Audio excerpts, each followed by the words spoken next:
Yeah.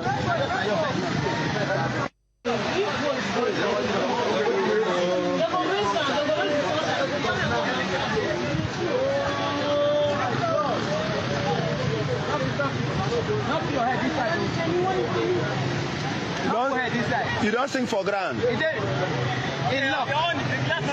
In lock. In lock.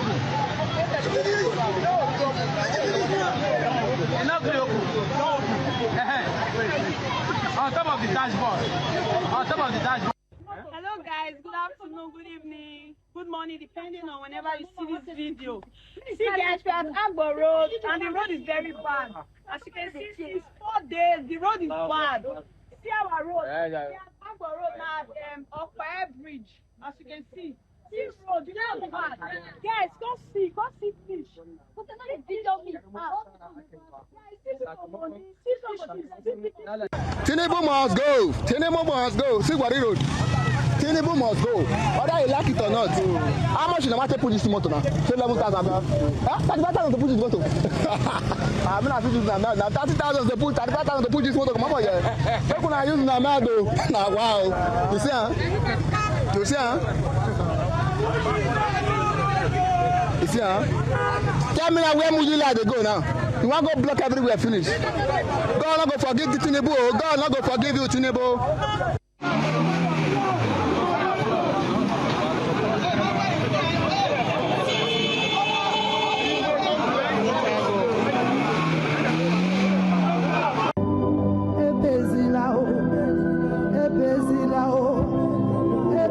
People, see road though.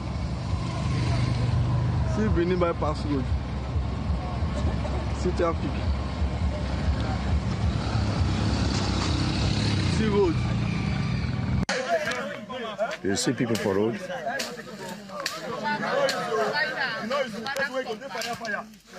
Edo State. Edo State. See people for bush.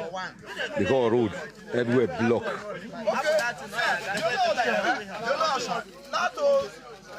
Go first, no? Come outside for here. Very shiny. Very shiny. Motor where this bush now past 200. Because no road. The main road block. No road. No road. Edo State, no road. No road. Only one road they pass the whole road. Tomorrow we are off to Benin-Agbor. I want Nigerians to be assured that when we get there, we solve that problem. It's not caused by Ministry of Works. It's caused by, our attempt to involve private sector in roads development as is done in other places. But this concessionaire came and removed over 30 kilometers of the asphalt and threw it away and closed the yard and left. And today people are suffering. We are going to be talking to the independent engineer and our lawyer, and of course the concessionaire. So there's going to be a robust engagement, even with the governor of Edo State. Now, my Minister of State is going to go to Ifaki Adekiti, Road.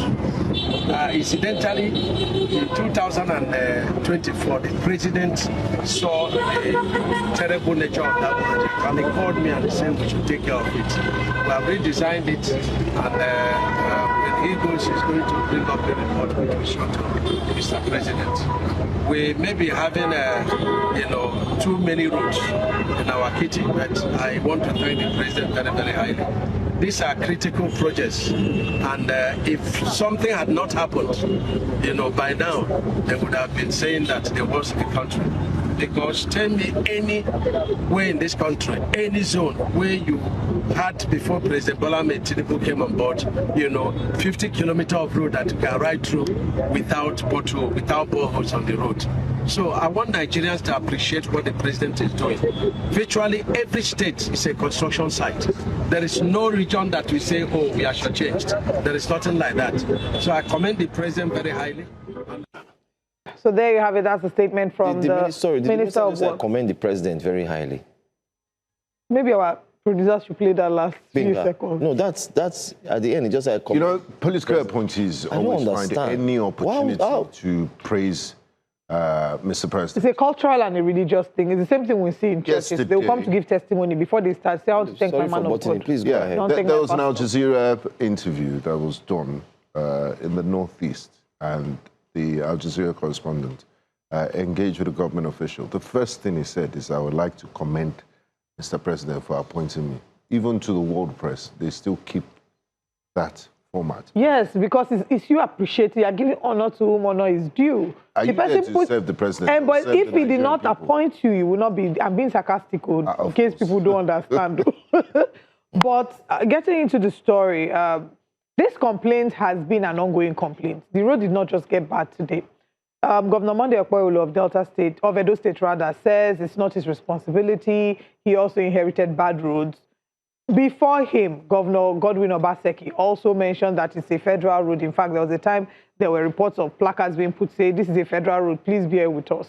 And in all of this, the question is it a federal road? Yes, it is.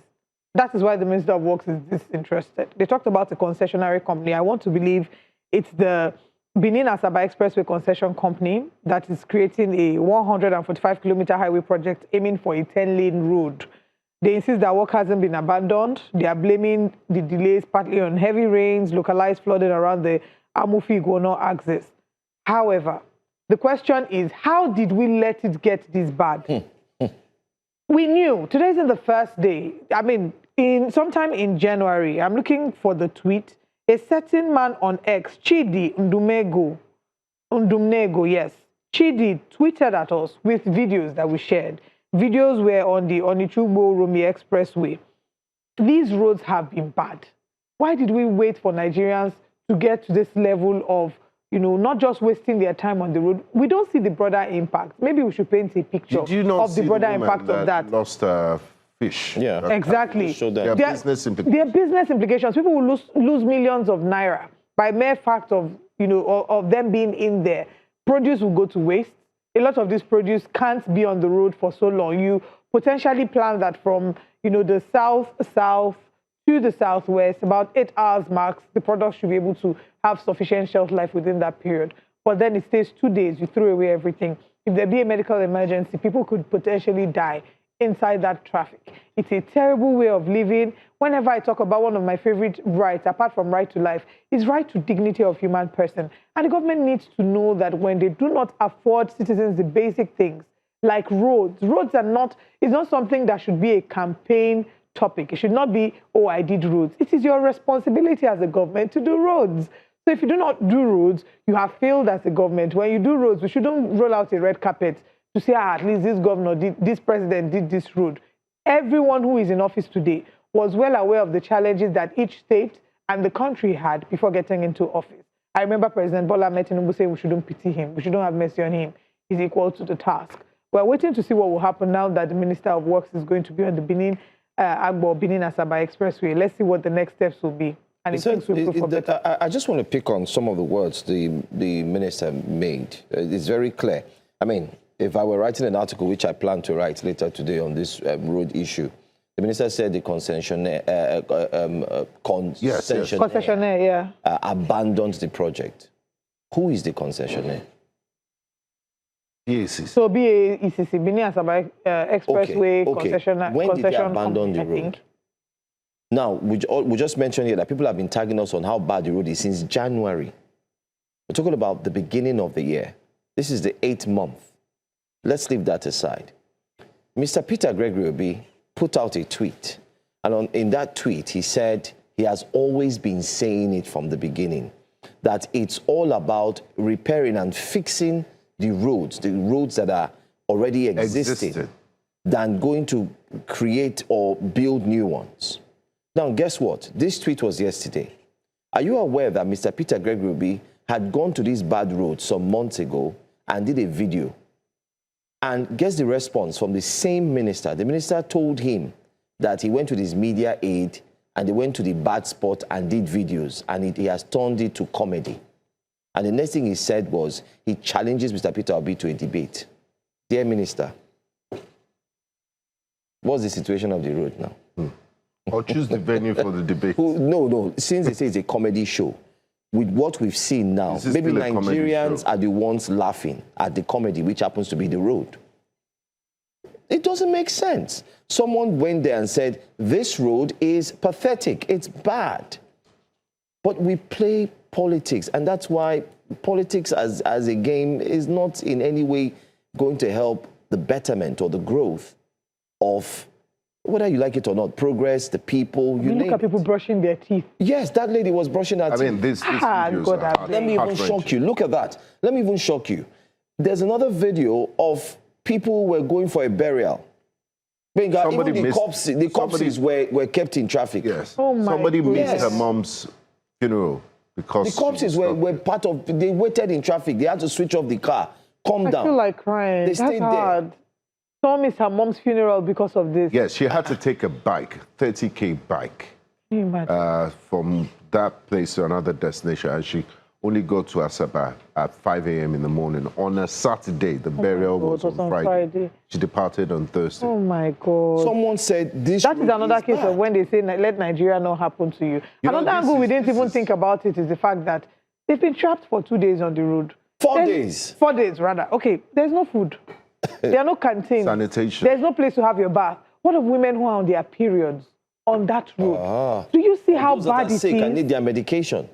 Yes, those that carry just enough diabetic. to allow them, make the journey to say, I will top up when I get there. Asthmatic. This is bad. You know, And then- we didn't even talk about the guys that are trying to create a path. Imagine. It And shows that's the Nigeria for desperation. you. That's Nigeria. They say when you push us to the wall, what will happen? We will try to break the wall and find a way. They And these are say people we're just thinking, adapting. how do we We're go about resilient. it? There's nothing resilient about This it. is embarrassing. We should be ashamed, though. embarrassing. We honestly should be Then ashamed. again, the minister says, when I go there, we're going to clear.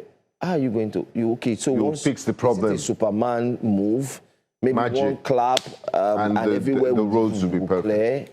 Let's also talk about the people who are capitalizing on the misfortune of our nation to obtain The street and urchins. extort their fellow Area Nigerians. boys. The area boys They said to who move are your creating car, paths for you to move, they'll collect 30,000 naira. Why are we as a people like They this? say they're enterprising. There's nothing enterprising about a criminal action, of a wicked action. We're not advantage a of your wicked fellow people. citizens. You know that these people are trapped. If they had the 30K to give you, do you think they would have been taking the roads? You think they would have not put money together to fly instead of passing the roads? Then you decide to extort and exploit them. Those who are doing this, you're not different than the kidnappers holding people to ransom. All of you are in the same WhatsApp group. And you're being very unkind. We've lost our values as a society. We've lost our morals as a society. We see a misfortune, any slight misfortune, we look for the best way to extort it. Somebody's car breaks down. You come to them because it's happened to me. Almost every Nigerian has experienced it. Your car breaks down. It's almost like, how dare your car break down? It's punishment for your car breaking down. They will come, they will gather you, they will ask for money. They will attempt to fix it. If you refuse, so whether they fix or they don't fix, they must collect money from you. And they would oftentimes decide how much they will collect to enter into a negotiation with them. For what? What did they do? The reason why this Yeah, things go on. happen is because of the absence of consequences. And I'm not just saying this because of the roads. It applies to every industry in Nigeria. Today, our focus is on the roads and the state of the roads. There's no incentive to do the right thing. Nobody is going to be fired for putting Nigerians through this hellish experience. No one is going to be fired. And that's why these things repeat themselves. Just imagine what your fellow Nigerians had to go through in the last few days. You can't just look for a fall guy and say it's the concessionaire. Is the concessionaire bigger than the Federal Republic of Nigeria? If you notice the pattern, if you've noticed that the concessionaire hasn't been living up to its own side of the deal, why not withdraw the project from the concessionaire? It happened with Mr. Babalakin's company on the Lagos-Ibadan Expressway until President Buhari intervened and took that project away from them. That was when the road was finally fixed to its current state. So a proactive government will not wait for things to get this hellish before reacting. A government would offer succor, would look for immediate solutions.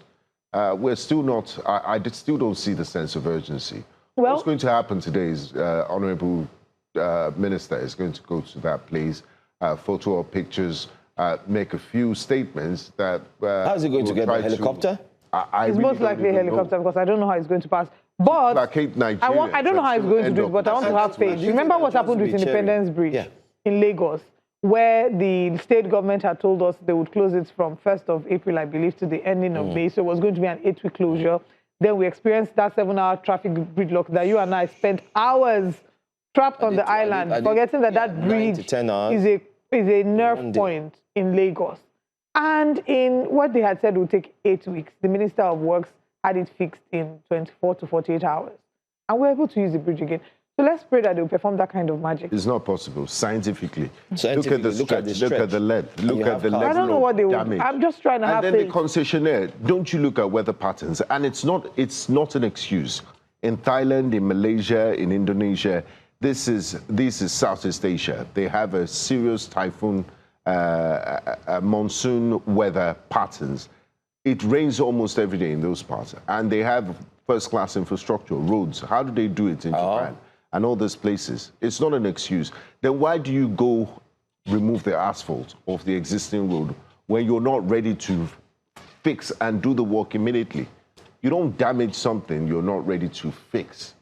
I see. This is such a harrowing experience, for Nigerians. And I get really scared when I see heavy-duty cars and then petrol tankers. If there's an oil leakage, everywhere, there's a disaster. I mean, this is just, we're just praying that something like that doesn't happen. All we'll get is condolences. This is an embarrassment to the government. And then a committee will be... Not just this government, previous governments to have left this road to be in this state. It's a shame. So the question now is, regardless of them fixing the road, right? We hope that it can be fixed, the traffic can be sorted out.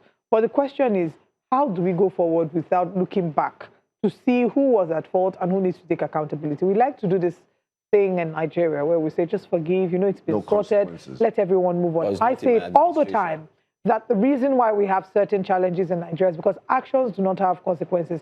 Who will be held accountable?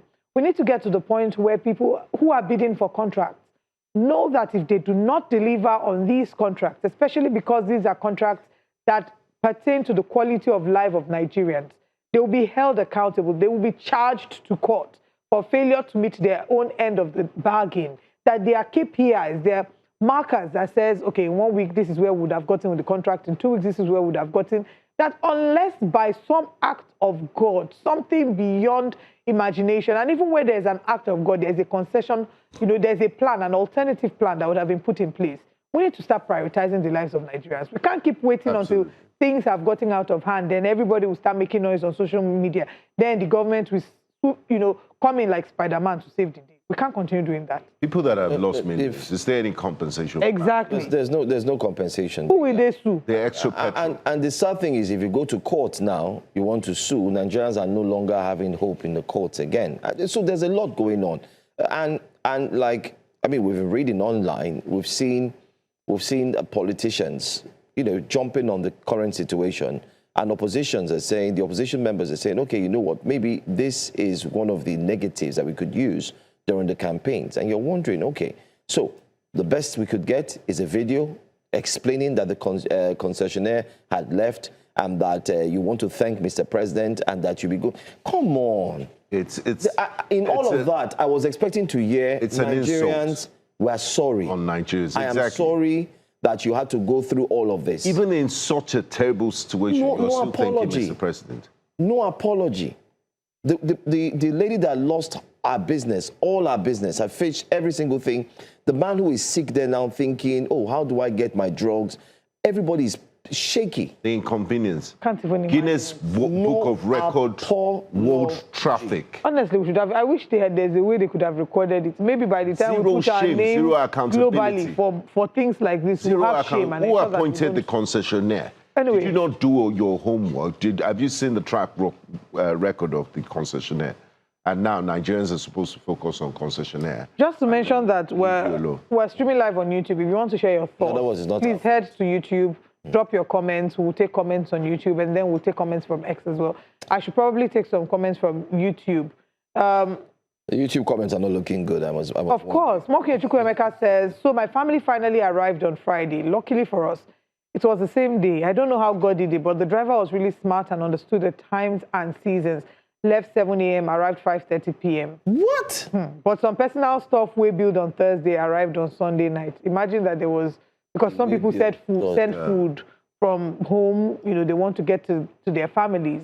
All of that is gone. If you travel from Lagos to the far end of the world, to Auckland, New Zealand, You would have even gotten there have arrived and with slept, layover. had your bath, eating nice food. Michael Zeus says whether Dave Umahi, the self-conferred professor of infrastructure, and Ekweolu, the Edo is shining, who is spreading... Okay, I can't read that, unfortunately. Mr. Johnson says, we say governance also includes common sense. Those APC guys that used to bash PO, that when he was governor, did he build schools? The question is, were there existing schools before he became governor? Emeka goes on to say, this praise singing from Umahi is on an all-time high. And then he says, okay, there's a lot of angry comments here that I probably can't read. I mean, let's go to X. Let's go to X very quickly so we can move on to our next story. On X, let's see what Nigerians are saying about this. Very sad. Mr. Stephen says, when commuters start creating bush paths to escape a major highway gridlock, the problem is bigger than traffic. It points to infrastructure that cannot, that's what he says, that cannot absorb demand, and a system that actually lacks resilience. I mean, it's a total breakdown. A big one. With something as painful as this, I wonder how APC politicians plan to convince majority of Nigerians to vote for them this time. What more can ruin their campaign more than this? It will do you like a dream. Well, I want to ask you, do people remember their days in Egypt? It will do you like a dream. It's still August, so, I mean, we're a democracy, so people might want to take out their anger. The polling unit, so January elections. Would you remember what happened to you in August? Will you remember your days in Egypt? Let's go.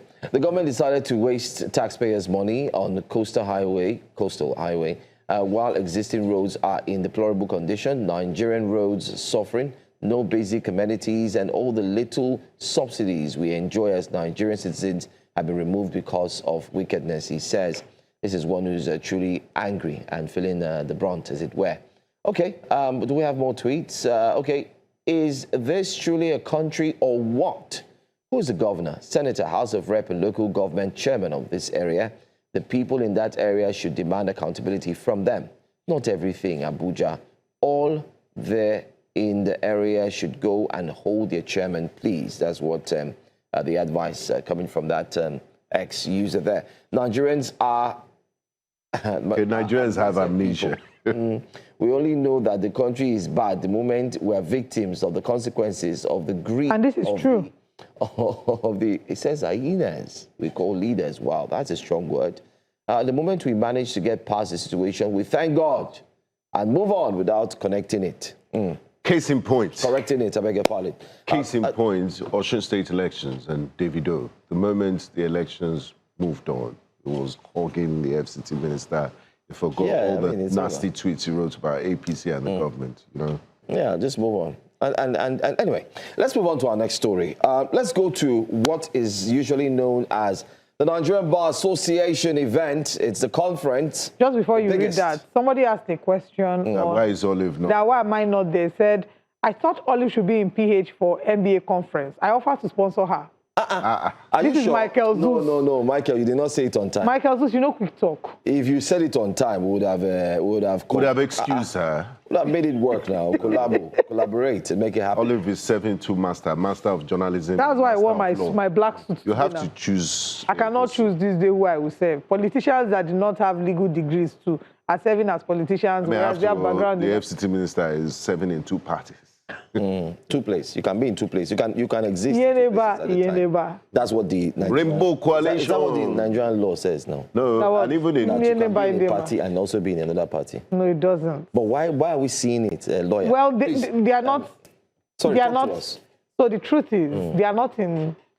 Technically, they are not into political parties, but there are ways around these things. There are some technicalities they can breach to be able to put one leg in one and the other leg in the other. I see. You are also the problem. Some lacuna. I know, I'm not among, I don't endorse. But let's go to the NBA conference.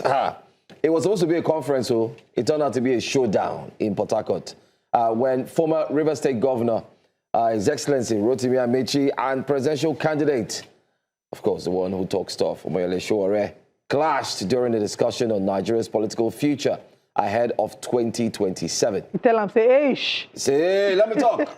The former minister who was representing Atiku Abubakar took a swipe at Sowore, telling him to close your mouth. While politicians with governing experience were speaking before defending his own record as transportation minister and former Rivers governor. But beyond the exchange, Amaechi's argument was that Nigerians should look closely at the records of those who have governed before, while Sowore represents a different political voice ahead of 2027. A lot was said. Mr. Peter Gregory was also at the Nigerian Bar Association conference. That's where he made that strong statement that he will not remove subsidy, he would let it go. That the problem is not subsidy removal, it's what is being done with the proceeds. That's not all. Sowore, on the other hand, also came out and talked tough, said he has been clamoring for an increase in minimum wage to get to 500,000. People were saying, why is that so? So we're just going to run through the videos. We must quickly announce that. Please bear with us. Some of the footage you'd see are not really clear. But of course, do well to take a listen and take a look. Please, don't let these politicians lie to you. And not one thing that Amaechi said. He said, apart from Sowore and Adebayo, the rest of us have been in government and we have failed. There are no people coming back. Yes. You guys should be apologizing to the Nigerian people. Let me stop lying, Sowore. I say, you don't us by our achievements. No, I'm asking failure. Oh, One other thing I want to say is that when it comes to subsidy, right, transportation policy is important. We have a former governor of Rivers State here, Amaechi, who built a rail line that went nowhere. If that rail line was well working, subsidy would have been working for the people of Rivers State. Okay. I'm not attacking you, but your records are here in Rivers State. Okay. And we cannot ignore that those of you who have governed before, who refuse to subsidize your people. Peter Obi did not subsidize education in his state. Lecturers and doctors went on strike for 13 months. Okay. You may like him. Okay. So when I said I built that road, I built this road, I built this primary school, I built that primary school. So what is your experience? All right, when politicians are talking, close your mouth. Yes.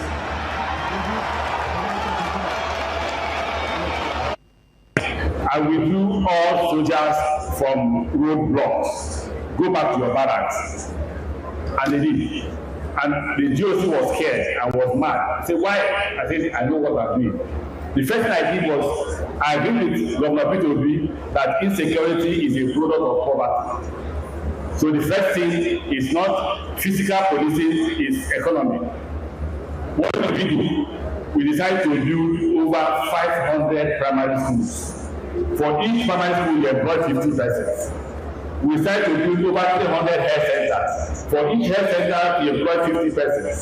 About all the fair in politics, I think it was zero.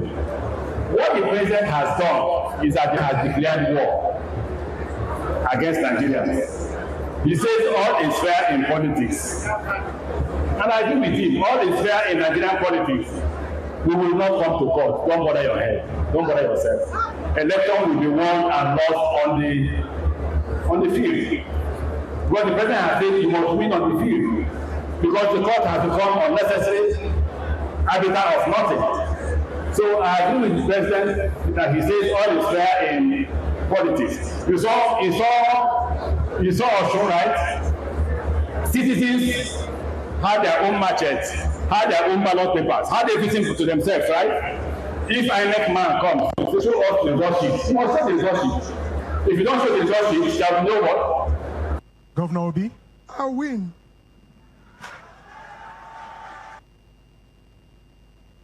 Governor Obi, I win. Governor Peter Obi.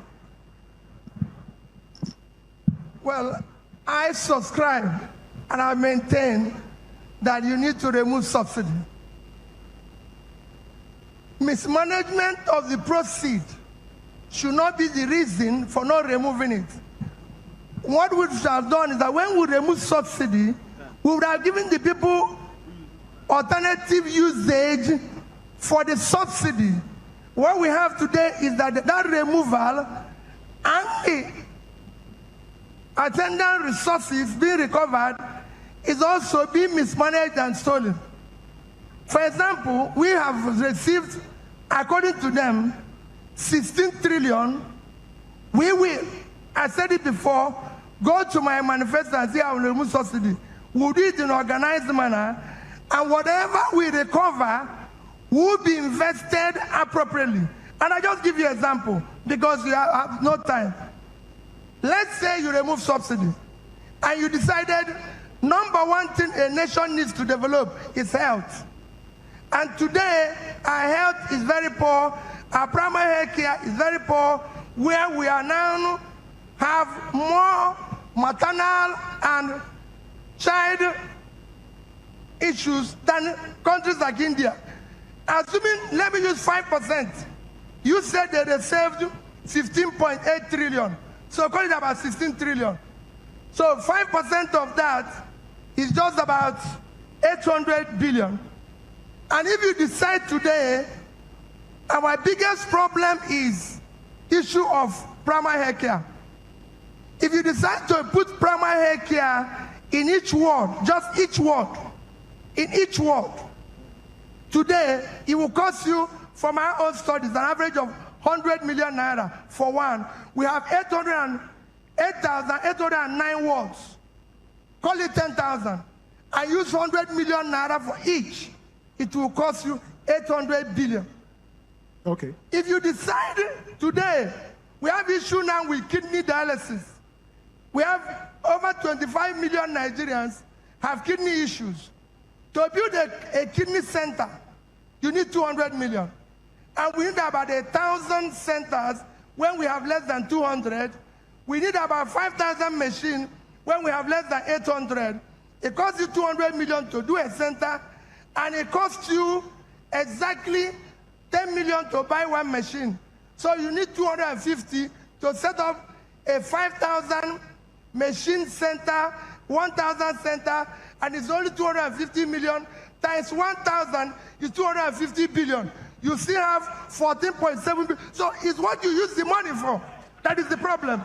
Yeah, but we will use the money in an organized manner. But just to stay with or you save it. If they have saved the money and decide to do like any other country, we would have had $10 billion added to our sovereign wealth fund, which if you add it today, we'll be getting about $10 billion every month, which we can use for purpose. So don't say because people use the money they're supposed to utilize very well for party, and you say, no, we should bring back. What I've said is that people in government have asked Nigerians to fast. Okay. They cannot be feasting when Nigerians are fasting. Yeah, but Governor Peter Obi, the government will tell you, let's stick to with health. They will tell you they've rolled out several health programs. There's the health guards, there's the free cancer treatment. There are several health programs that the government has rolled out. I can tell you there's none. I'm going around. I don't believe I physically go around. And I can tell you, we have less than 10 cancer centers in the whole of Nigeria. Okay, so the NBA yesterday was, it was full of drama back and forth. Former governor as well, Mr. Donald Duke, actually spoke yesterday. You had a lot of them, but I was hoping to see the current administration duly represented. No, Mr. President is busy attending to matters of state. Wasn't there. No, but doesn't have that time. Olive, there's a lot. Yeah, but Donald Trump, in his very busy schedule, he's even busier than president of Nigeria still How has do you time. know? How do you? Benga would. It has time. It has. I mean, we're talking of a superpower here. It has time for rallies, for different, and it talks to journalists almost on a daily basis. Almost every week. So at least if it not talk to you every week, he will talk to you on Truth Social. I think as we're counting, talks to us on X now. Once in a while. When those ones are Bayononuga X. It's not directly his. And when he uses his personal handle, then it now goes to. It doesn't feel as personal. Nah. Donald Trump, you can tell that a lot of his tweets is from him, even though, yes, there's also the communication angle to that. But as an aside, I think as we're counting down to 2027 elections, I think it's important that we have debates. We want to see our president. We want to have conversations with him. We want him to sit with journalists.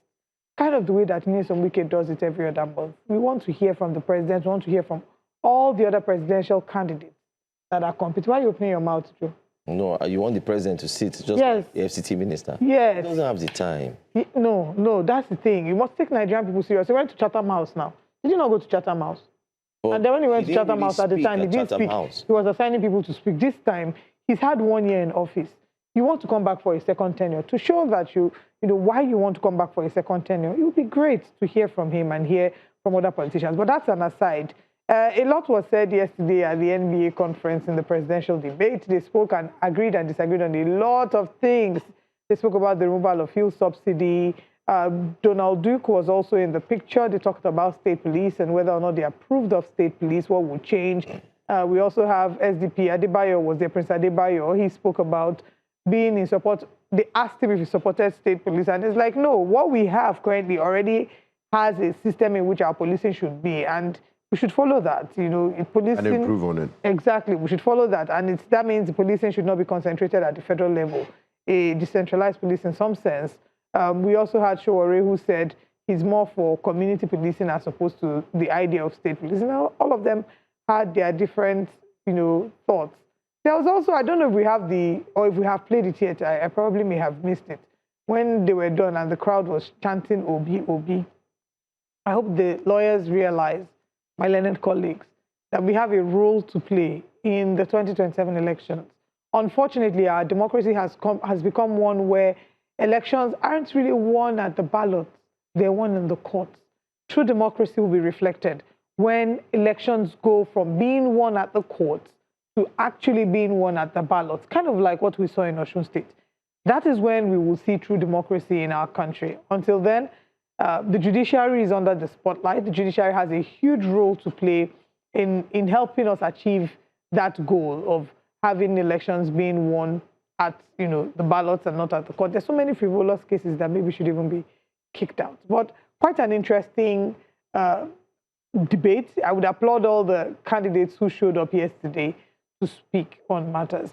The one thing again that really stood out for me is how fragmented the opposition is and how the possibility of us having Nigeria having a united opposition is almost looking like a dream in La La Land. Each of them was asked, what will happen if you lose? Will you concede? And all of them said, I will challenge, majority, I will challenge in court. Oh, if it's not fair, I will challenge in court. And then he got to Mr. Obi and he said, I will win.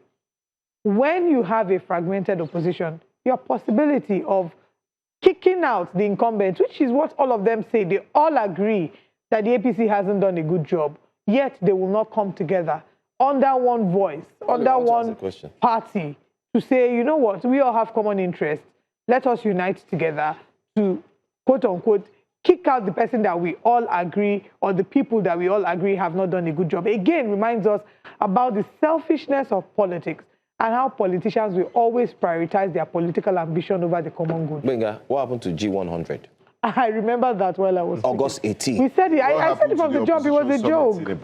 It was a joke. And the communique they had, it didn't even last. The ink with which they wrote that agreement didn't last up to 1 week before they had moved on to other matters.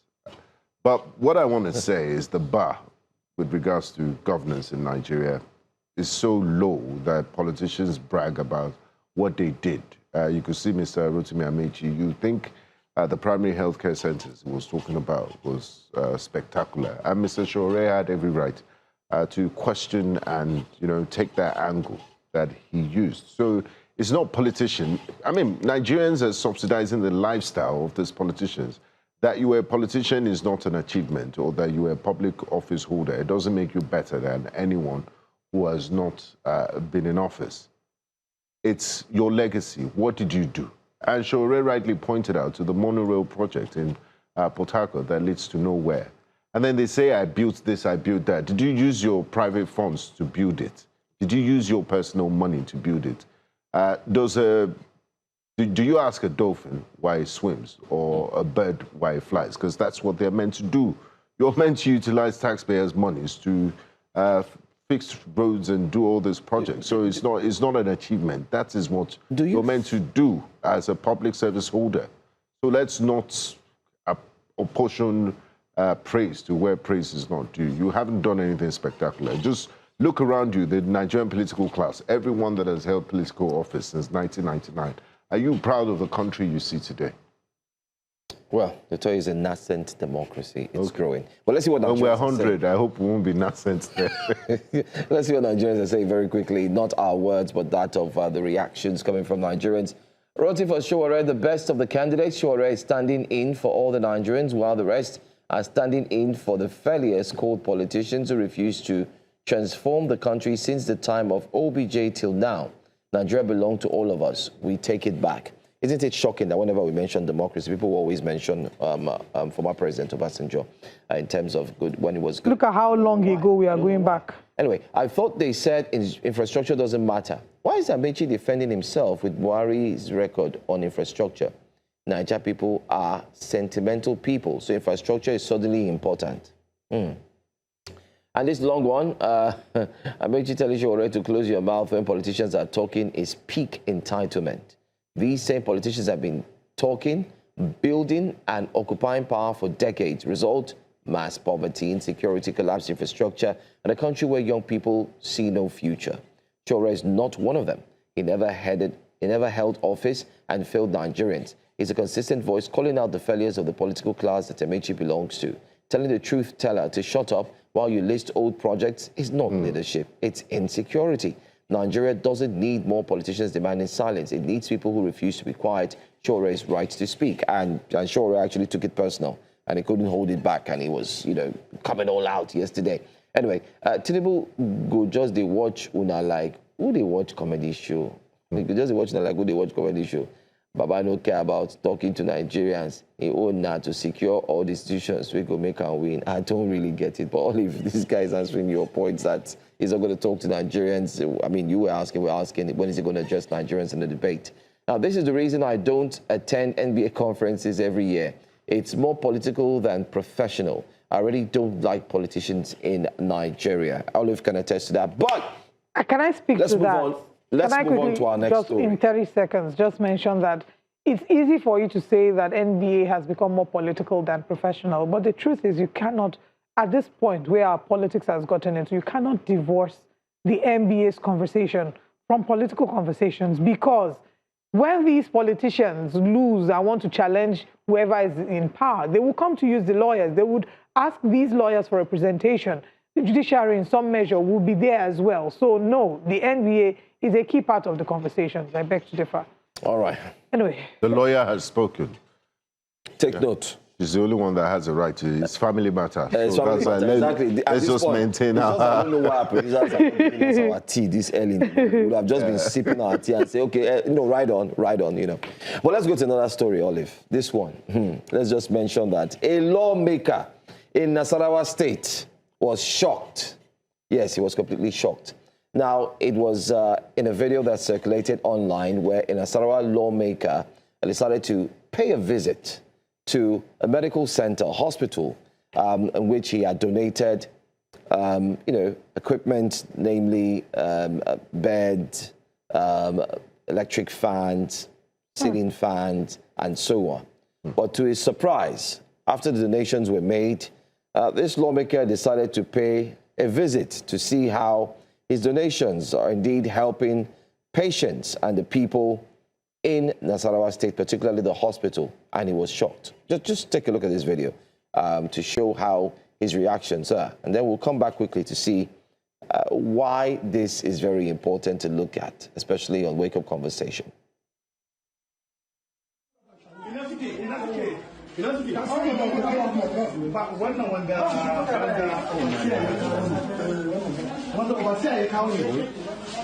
Doctor, you remember the last time I spoke with you about those orthopedic mattresses? You remember what you told me?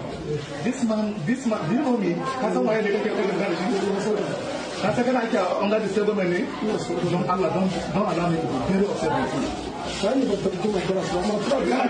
Why are you lying to me? How can you tell me, oh, this is the mattress I bought? Can I show you the mattresses I bought? I bought it for my people. That's why is the ceiling fans? Where are the ceiling fans?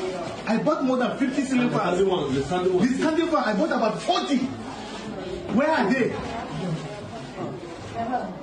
Look at the condition of my people. You are telling me, I'm coming now.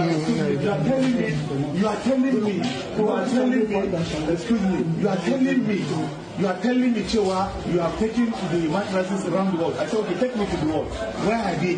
Let me see them. Because I've had a discussion with the doctor. He told me that the mattresses are still in the store. I told him, I said, please, take it back to that place. You remember I told you this? It is my money I use in buying it for my people. Why would they be suffering?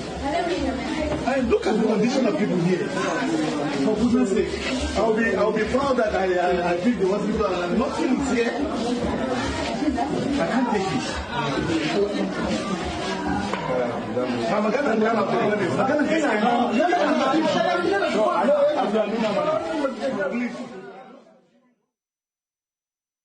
We're told that it is Amaechi General Hospital in Nasarawa State, and the lawmaker there saying he donated 50 ceiling fans, 40 standing fans, 50 orthopedic mattresses, and yet he cannot find a single one. And he said he used his own personal money to purchase those items and equipment to donate to the hospital. And he's shocked that upon his visitation, all the equipment, the items did, you get it? Yes, I mean, I think he should involve law enforcement in this country at this point. So it's not to come to the media and say, I mean, it's a good thing that he's highlighted it, but these are just some of the issues. And it's not just, I'm sure this happens in many parts of the country. It's just brazen theft. It's simple theft. And people should be answerable for it. You can't, these things cost money. Yes. And he donated them to offer succor to patients that use the hospital. And for it not to be used and to have been stolen means there's a crime that has been committed. So therefore, involve the Nigerian police force and let them fish out those responsible for it. And there should be consequences. All the people that are acting innocent. The reason why we're where we are today is because of lack of consequences. Actions have no consequences in Nigeria. It continues. And you know the funny thing, just to mention, when I saw the video yesterday, I said, it starts from the top. If you set an example as a leader, there is no way you would expect your followers to actually act differently. I mean, we read about... Remember body language. Yes, body language. I agree. We read about great leaders who have inspired people to be great themselves, even from the biblical aspect, even down to the Quran. You read about that. If these leaders did not set a good example, if they were found to be touts, criminals, you think who do you think they're going to raise? So I'm pointing it back to those at the top. When they hear that social person pilfered 585 million naira into a private account and nothing was done to that individual was seen coasting, living La Vida Loca on social media. And even added to presidential campaign council. And the person was granting interviews. Let's be honest, let's tell ourselves the truth. You watching that individual, you'll be encouraged. You'll be like, okay, I can't wait to have my own. And you crack your knuckles. And get away with apparently. it. And then when the opportunity comes for you to move, just ceiling fan, binga. Even bread. So, I mean, it's just, you've talked about at the highest level. I'm going to talk about the lower echelons of society. There are things that I don't ever look away from. You see, lies, stealing, I cannot stand it. Because I feel that who will lie easily will steal. So the moment you start to find patterns like that, let there be consequences. you notice that somebody is stealing from you. In this case, for example, does the hospital not have security guards? Find the security guards. Does the hospital have, and that hospital does not look like what has CCTV cameras. I hope they do. But investigate, and whoever you find to be culpable, there's no I'm sorry, there's no forgiveness. You let them go. Because what you do is, by the time you keep people who are stealing from you within your space, you are sending a message that you tolerate impunity and that it's okay. Other people, for example, we know in a lot of, not even just government agencies, in private institutions, where people steal kegs of fuel to go and sell. The moment you do things like that and you get away with it, what you're doing is you're telling people, those within there, that we have a culture that tolerates stealing. We have a culture that tolerates pilfering in any form. So I hope that it's not just it making it into social media headlines like Benga has said. There has to be an investigation. And poverty is not an excuse for criminality. Let there be an investigation. Those who are found culpable, let them be made to face the law. Or you fire them. They don't have to be within that vicinity. Anyway, finally, I would also say that it's in the lowest, because you've talked about politicians, and I agree with everything that you say, I think also at the lower echelons of society, the kind of values that we instill, the values that we encourage, even as little as in the family unit, what are the values that matter to you? Olive, I agree with you. I mean, take a look at the family setting. If a father sets a very bad example in terms of value and everything, it trickles down. The children watch and say, okay, that doesn't say anything wrong in what he's doing. Therefore, they perceive it to be normal. And it's going to take a lot of, not just detergent, not just a lot, not just perfume. We need to sensitize. It starts from the top.